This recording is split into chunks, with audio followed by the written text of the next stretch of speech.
Okay, so I promised it was going to be easy to install Drupal, or hard to install Drupal, but I'm going to try to make it look easy.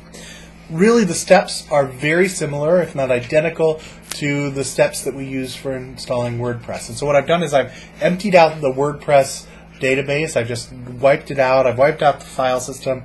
So we're back to a blank file system. There's nothing under WebRoot at all on Warntech anymore, and there's no more tables in the WordPress database. We're still just going to leave the name Warntech_WordPress because the name doesn't really matter. We're going to reuse that. So what do? Well, first we need to download a copy of Drupal. Drupal is an open source piece of software, so we just need to click on there, and it says that it's downloaded. And here it is. This is a tar.gz file. I mentioned last time that tar.gz was kind of the Linux version of zip. And because it's the Linux version of zip, actually I can unzip it here and do everything here on the server, but I'm going to step it up a little bit. For those of you who were born during the 80s, this won't be, before the 80s, this won't be as scary because you saw DOS. Some of you may have worked on various systems where you had a command line. We're going to use a program called PuTTY, which is just a terminal program. And when we open up PuTTY, it says, where do we want to go? Oops, we skipped a step. Before we get there, we need to upload this whole zipped file, this tar zipped file, up to the server. So I'm going to open up FileZilla, and I'm going to go to Warntech, and I'm just going to upload it. Note here that I'm not uploading it to the www folder or the public folder at all. This isn't something that we're going to show to the world. This is just something we're loading up to our server, but not at the web root. So if you ever wondered what you did not at the web root, this is one of those things. So it takes just a few seconds to upload. And if you see, I've got a new file there, Drupal 6.15.tar.gz. All right, so now I can leave there. And now I'm going to sign in directly to the host. This is feeling very matrixy. Warntech, I'm going to use, you'll have to know what port you need to use to get in. In this case, it's a special port. Oops, warntech.com. And now it's going to give me this foreboding login as. So I give it my username, and if I can remember it, my password. Yay! Now that doesn't look that exciting because it gives us a not so welcoming message. The command line is just that. We can give certain commands and have the computer respond to us. So one of the most common commands we'll give is ls. ls lists the files in the current directory. So these are the files in the current directory just in a line. If I wanted a little more information about the files, I could use ls-l. Okay, and this gives me a listing of files with a bit more information, like who the owner is.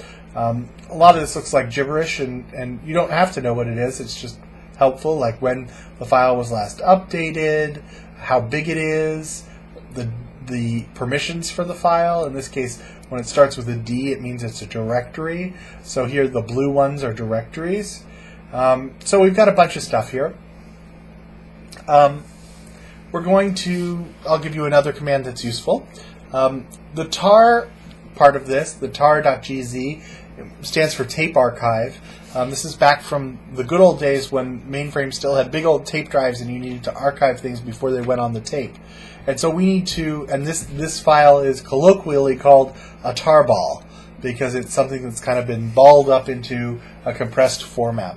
And so we need to uncompress that. And I could tell you kind of the details of that, but really it's just kind of knowing what to type. So xvzf, oops, f. So you'll never, this is the command by itself that you'll probably just use if you ever use tar.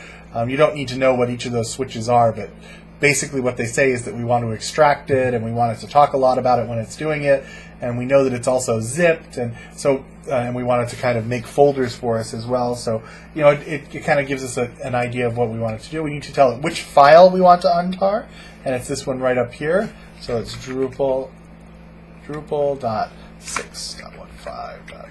And then we hit enter, and it gives us a whole stream of things as it's undoing stuff. And if we do a listing, we now have the tarzip file, the tarball here, and we also have a new folder a new directory where it's put all the stuff when it unzipped it. So we can get rid of the tarball itself, and we're going to use the command rm, which is remove Drupal 615.tar.gz. All right, and now we can do another listing because we'll just keep on listing, and we've got this right here. Now the problem is we've got this right here. We can actually move to that directory by going cd, which is change directory, but we don't. Well, we don't need to do that. What we really need to do is take all of the things out of this directory and put it in our public HTML. Okay. Now this is going to be a two-step process because there's a hidden file in there we also need to move over. But we'll start with doing an MV, which is move. And we want to move Drupal. That star means we want to move everything from in here into public, our web root. It didn't seem like it did much, but if we now look, actually we can look using FTP if we want. That'll be a more familiar view for you. So now if we look in public HTML, you'll see there's a whole bunch of files that we've unzipped, that we moved over into there. Now the problem is there's one file that we missed. If I look in this folder here, you'll see it missed htaccess. The reason for that is that dot in front of it means it's a hidden folder, so it's a little bit sneakier. And so we need to explicitly say, hey, you forgot that, and move it over. Forgetting to move over the htaccess file is a very common error when people are dealing directly within a command line. There's good reasons that it doesn't do it, but for now we need it to do it.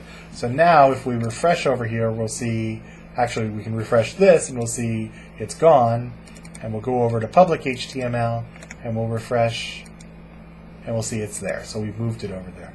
So that's all we need to do in here. Let's take a quick look.